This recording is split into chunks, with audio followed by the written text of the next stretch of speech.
Welcome है सभी aspirants को मेरे मैट कैम एक्सप्लोरर चैनल पे। आप बिल्कुल निफिक्र रहिए, आपको information to the point, crisp and concise मिलेगा, ये मेरा वादा है। तो आज मैं बात करने वाला हूँ जितने भी एस्पिरेंट्स डीआरडीओ के एग्ज़ाम दिए हैं, जो कि शायद मेरे रिसर्च से 5 साल बाद ये एग्ज़ाम हुआ है। ये पर्टिकुलर ये जिसमें केमिस्ट्री के ब्रांच है, इलेक्ट्रॉनिक के ब्रांच है, आईटीआई के ब्रांच है और भी है। तो आज मैं बात करने वाला हूँ केमिस्ट्री वालों के लिए जो बीएससी केमिस्ट्री किए हैं और उनके पास बीएससी केमिस्ट्री का डिग्री है, जो और इस पेपर में जो एग्ज़ाम इस पेपर में जो बैठे हैं। ठीक है, तो जिनका भी लग रहा है कि प्री क्लियर हो जाएगा, जो अच्छे मार्क्स जो 100 के करीब है, 110, 120, 110, 115 और 100 वाले भी इसमें टीयर 2 के लिए जा सकते हैं। पर उनके लिए ध्यान देने वाली ये बात रहेगी कि इनमें और 2 फेज है टीयर 2 में। एक पहले होगा आपका पर्सनैलिटी टेस्ट, जो कि 20 मिनट का है। पर्सनैलिटी टेस्ट बोले तो आपको ये नहीं करना है कि मुझे पूरा केमिस्ट्री पढ़ के जाना है, उससे पूछेगा, या फिर करंट अफेयर पढ़ के जाना है। नहीं, बिल्कुल ऐसा नहीं। अब वो करंट अफेयर तो कुछ कुछ थोड़ा बहुत नॉलेज रहता ही है। आजकल सबको व्हाट्सअप, टेलीग्राम, इंस्टाग्राम थोड़ा बहुत न्यूज रहता है उन्हें, तो वो बेसिकली अपडेट रहते हैं, तो उन्हें डरने की ज़रूरत नहीं है। और इसमें खास ध्यान रखना है कि आपको ज़्यादा नॉलेजेबल नहीं बनना पर्सनल टेस्ट में। आपको बस दिखाना है कि आपको पर्सन से कैसे डील करते हो, आप डेली लाइफ में कैसे बातचीत करते हो, आपके पास सिचुएशन आ गया तो कैसे आप हैंडल करते हो। इतना आप में संयम होना चाहिए। अगर आप सब्जेक्टिव नॉलेज में अगर उस चीज़ को नहीं आ रहे हो तो वहाँ पे आपको ज़्यादा नहीं बोलना है, दिस दैट इज एम वाइज लगा के कुछ ऐसा इफ देयर वेयर कुछ नहीं। और आपको उसका एडिशनल इन्फॉर्मेशन भी नहीं देना है। आपको नहीं आता है तो आप बोल दीजिएगा मैं मुझे नहीं आता है, आई डोंट नो सर, जैसे यूपीएससी वाले बोलते हैं।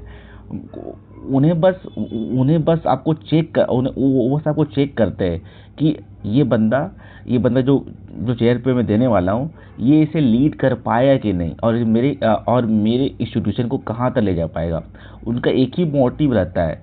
मैंने 2-3 इंटरव्यू दिए हैं एचआर के, तो वो लोग का पर्पज यही रहता। अब मेरे दोस्त लोग भी एचआर है, तो वो लोग बस यही देखते हैं, मतलब नॉलेज सबके पास होता है कि काम लोग पढ़ते बहुत ज़्यादा है, पर उतना उन्हें काम में नहीं लाना होता जितना वो पढ़ते हैं। काम मान ली आप, अब मैं दिखाता हूँ, जैसे कि कोई इतना पढ़ा पूरा केमिस्ट्री, इसमें ऑर्गेनिक है, इनऑर्गेनिक है, फिजिकल है, सब कुछ पढ़ा वो। आप इसकी बात करो तो ये पूरी किताब आ जाएगी। आप इसे कंप्लीट, इसकी ऑर्गेनिक की इतनी किताब है कि आप कंप्लीट कर ही नहीं पाओगे। बहुत डीप था। यहाँ तक कि बीएससी की बात छोड़ो, आप 12th लेवल तक देखोगे ना, बहुत ज़्यादा इन्फॉर्मेशन, बहुत ज़्यादा। मतलब एक चीज़ को तोड़ोगे तो आप जैसे कार्बन ले लो, आप कार्बन को बोलोगे इससे 4 इलेक्ट्रॉन है, ये इससे शेयर करता है, ये कैल्कुलेशन प्रॉपर्टीज को करता है, इसके और भी प्रॉपर्टी, जैसे फलाना बोल जाए कि ये इससे रिएक्ट करता है तो यहाँ पे ये कंपाउंड बनता है। जैसे हम लोग पढ़ते हैं ऑर्गेनिक मेटली कंपाउंड, बहुत सारे से है। तो आपको नहीं ये चिंता नहीं करना है कि मैं इतना ही पढ़ा हूँ मुझे आता नहीं है, ये नहीं, ये चीज़ नहीं करनी आपको अभी से ही पर्सनैलिटी डेवलपमेंट में थोड़ा बहुत वीडियोज देखना है, एक्सप्लोर करना है आपको यूट्यूब में, कैसे लोग बातचीत करते हैं, कैसे अपनी बातों को रखते हैं। वैसे भी ये जो है पर्सनैलिटी टेस्ट, ये बिल्कुल क्वालिफाइंग है, क्वालिफाइंग नहीं है, मतलब आपको, मतलब कि उससे कोई मार्क्स आपको जुटने वाला नहीं है, ये बस आपको चेक करने के लिए। तो इसमें आपको बिल्कुल नहीं घबराना है। हो सकता है मैं यहाँ तक आपको सही से समझा पाया हूँ। अगर कोई छूट रहा हो तो मैं देखता हूँ, बाद में ऐड कर दूंगा, पर ऐसा तो हाँ। अब आते हैं नेक्स्ट पेपर पे। नेक्स्ट आपका है जो आपका मेन पेपर है। इसे मेरा पेपर केमिस्ट्री है। आपने टीयर में कितना मार्क्स लाए तो नहीं पता, पर अगर 100 करीब हो तो आप बिल्कुल ध्यान से पढ़ो अपने सब्जेक्ट को, और पर्सनली टेस्ट के 1-2 कहीं से भी 2-3 वीडियो देख लो आप, और उसे आप रिहर्सल करते रहो डेली लाइफ में। आप बेटर बनते जाओगे पर डे। आप देख लेना, बनोगे आप, क्योंकि आपने यहाँ तक मेहनत की है टीयर 1 तक, तो आप डेफिनेटली उस पोस्ट पे लायक हो। मैं ये समझ सकता हूँ, मैं समझता हूँ, मैं इसे मैं इसे समझता हूँ और मैं इसे आप उसे डिजर्व करते हो, आप याद रखना। अब बात करते हैं पार्ट 2 की, जो test specific to the subject of post code है। ये देखो, ये यहाँ पे साफ लिखा है कि test specific to the post subject code, मतलब आपने जो केमिस्ट्री से लिया है, केमिस्ट्री, आपसे वही पूछा जाएगा वहाँ पे, वही केमिस्ट्री। अब इसकी सिलेबस यहाँ पे इन लोगों ने दिया हुआ है, मैं दिखाता हूँ सिलेबस आपको।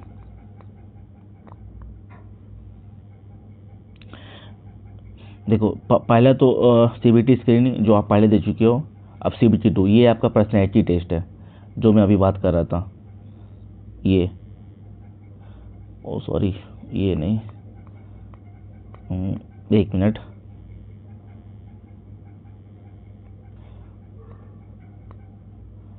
देखो ये पर्सनैलिटी टेस्ट, इसकी, अरे यार गलत लग गया, कोई नहीं, ये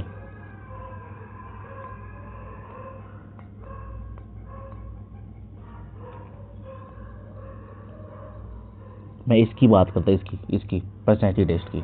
ये इसमें आपको जो जो मैंने बताया, आपको उतना ही करना, उतना ही, ज़्यादा आपको लोड नहीं लेना है। आप बिल्कुल अच्छा परफॉर्म करोगे, आप अपने भरोसा रखो, आप डिजर्व करते हो, क्योंकि आपने टीयर 1 दिया है और आप बीएससी करके आए हो। बीएससी वाले को इतना पता होता है, वो ग्रेजुएट में इतने आपको, वो अपने आप को एफर्म कर चुके होते हैं उस लेवल तक। तो बिल्कुल नहीं डरना इसके बारे में कि मैंने कभी इंटरव्यू नहीं दिया, मैंने वो नहीं किया, ये नहीं किया, आज तो बैठा ना पब्लिक में। आप कर सकते हो, आपको जितना आता है उतना ही रिफ्लेक्ट करोगे।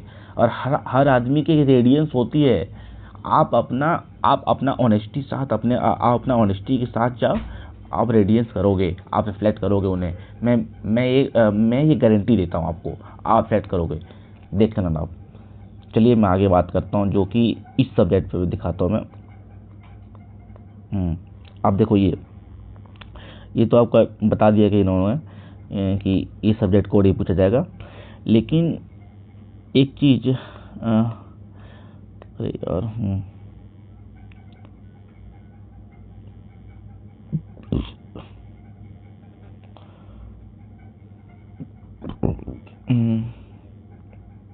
आप देखो केमिस्ट्री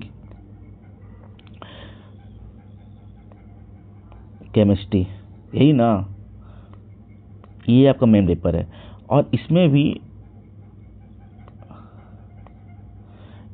आपका आया कहाँ से, देखो आपको लगे कि मैंने बीएससी कर चुका हूँ या बहुत पहले पढ़ाई छोड़ दिया हूँ, फिर भी आपने इस पेपर दिया, क्योंकि आपको पता था कि मेरा बेसिक मजबूत है, बीएससी केमिस्ट्री में मजबूत है, क्योंकि आपने बीएससी किया, क्योंकि बेस आपका मजबूत होगा तभी आप एग्जाम में दिए हो। ऐसे कोई एग्जाम में नहीं देने आता 750 रुपया उतने हाई अमाउंट दे के, ठीक है। तो आपको डरना नहीं है कि टाइम इतना कम है, आपको 10 दिन 20 दिन टाइम मिलेगा ना।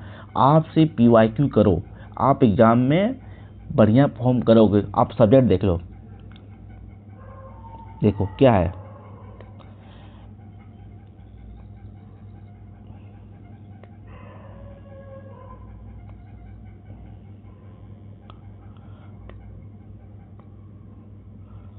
देखो इनऑर्गेनिक केमिस्ट्री पहला ये है।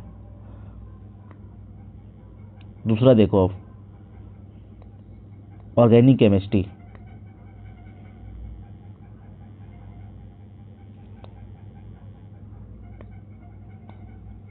फिर आपका फिजिकल केमिस्ट्री, फिर जनरल केमिस्ट्री जो आपका ये सब आता है, बायोमोलिकुल्स वगैरह ये सब, और उसके रेलिवेंट में जितना भी है शायद और होम साइंस वाला कुछ आ जाएंगे, इन्वायरमेंट टॉपिक वाला, ये सब तो सब 12th में पढ़ चुके हो। ऐसा नहीं कि आपने 12th में नहीं पढ़ा है, ये सब आप 12th में पढ़ चुके हो, ये सब भी, ये ऑर्गेनिक 12th में पढ़ चुके हो।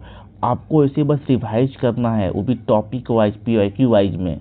पीवाईक्यू वाइज में आपको टेलीग्राम पे कहीं पे खोजना है, टेलीग्राम पे, यूट्यूब पे कहीं पे ढूंढना है आपको, या फिर आप एमएससी को बुक ले लो जहाँ पे आपको पीवाईक्यू मिल सके। और आपको बस ध्यान से एक टॉपिक को आपको इसे शुरुआत में आपको ये क्लियर करना, ऑर्गेनिक वैसे आप पी ब्लॉक क्या बोलते हैं, पी ब्लॉक नहीं, आप पी ब्लॉक शुरुआत में पढ़ सकते हो कि आपको उससे बेसिक इन्फॉर्मेशन मिल जाएगा एलिमेंट के बारे में, उसके इलेक्ट्रॉनिक कॉन्फ़िगरेशन बारे में। तो आपको ऑर्गेनिक समझने में और आसानी होगी। आपने वो कॉन्सेप्ट पढ़ रखा है कि H+ ने एक इलेक्ट्रॉन दिया तो वहाँ पे H+ बनता है, फिर वो स्टेबल नहीं होता है, तो उसे स्टेबल नहीं होने के लिए उसे जहाँ पे इलेक्ट्रॉन मिलता है वो वहाँ पे चला जाता है स्टेबल होने के लिए। तो स्टेबिलिटी खेला होता है ऑर्गेनिक केमिस्ट्री में। बेसिकली हर चीज़ में स्टेबिलिटी चाहिए, हर चीज़। यहाँ तक इनऑर्गेनिक केमिस्ट्री में कई रिएक्शन में आपको स्टेबिलिटी दिखाना पड़ता है, दिखाने वो सब कंपाउंड बनाने के लिए। तो ठीक है, आप कर लोगे आप डेफिनेटली। आप बस PYQ फोकस करो। मैं लेक्चर बनाऊँगा नेक्स्ट PYQ के लिए। तब तक मैं यहीं तक इसे समाप्त करता हूँ। आशा हूँ कि आप समझ पाए होगे और मैंने इन्फॉर्मेशन रख पाया हूँ 10 से 12 मिनट पे। कुछ डाउट होगा तो आप ज़रूर मुझसे बात करना, मतलब मैसेज करना। मैं शायद नेक्स्ट टॉपिक लेके आऊँगा। और मेरे मार्क्स जानने हो तो मैं लगा दूँगा। मेरे मार्क्स ठीक ठाक आए, लगभग 119 पॉइंट कुछ 5 नंबर आए हुए हैं। ठीक है, देखते हैं। मैं भी तैयारी कर रहा हूँ। आप भी बेस्ट दो अपना। All the best for exam and get prepare well.